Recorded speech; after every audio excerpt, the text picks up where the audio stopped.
Battle of Mogadishu, which is better known to the American public as Black Hawk Down, was part of Operation Gothic Serpent in the country of Somalia.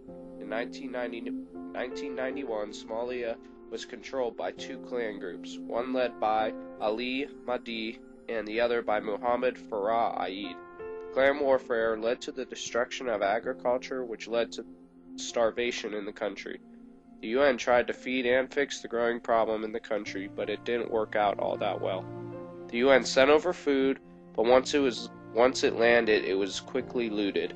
The United Nations asked for some assistance, and the United States said they would take the lead. 25,000 troops were deployed to Somalia to secure trade routes and feed the hungry. The mission, now named, was Operation Restore Hope. On June 5, 1993, 24 Pakistani soldiers were ambushed and killed during an inspection of a storage site.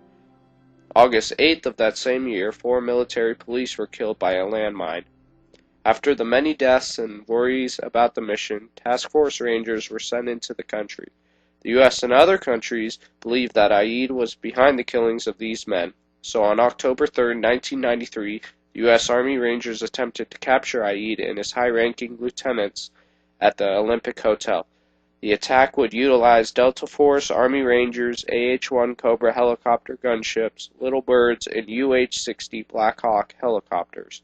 A batch of infantry would be traveling in by convoys in armed Humvees and military trucks.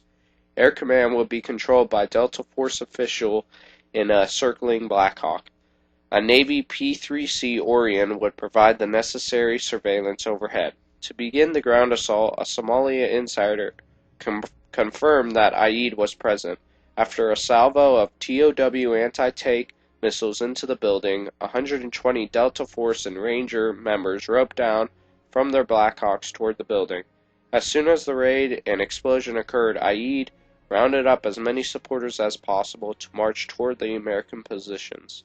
Somalia militiamen fired RPG-7s at Blackhawks while they were in the air. One rocket hit the tail rotor and sent the aircraft spinning towards the ground. Once the convoy reached the building, the Rangers loaded the trucks with the prisoners. After many casualties, the convoy made it out of the city with the prisoners. Some of the Rangers were left behind to hike back to base due to the cramped conditions. The new orders came in to make their way to the downed Black Hawk to provide security. While men were making their way to the crash site, another call came in that another Black Hawk went down. The soldiers made it to the first crash site and set up a perimeter around the helicopter.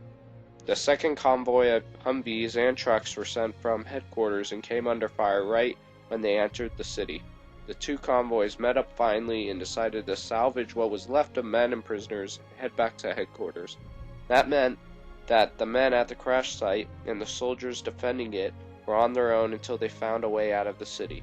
Roughly 90 American soldiers made a defensive stance around the crash site. The UN Quick Reaction Force was put into action during the crisis. The stocked armored cars made their way into the city and encountered enemy fire once again. Even though encountering enemy fire, they made their way to the first and second crash sites and rescued the wounded and recovered the dead. At the end of fighting, the casualties were staggering. The U.S. had 73 wounded and 18 dead, and the Somalia militiamen and civilians had 500 dead and over 1,000 wounded.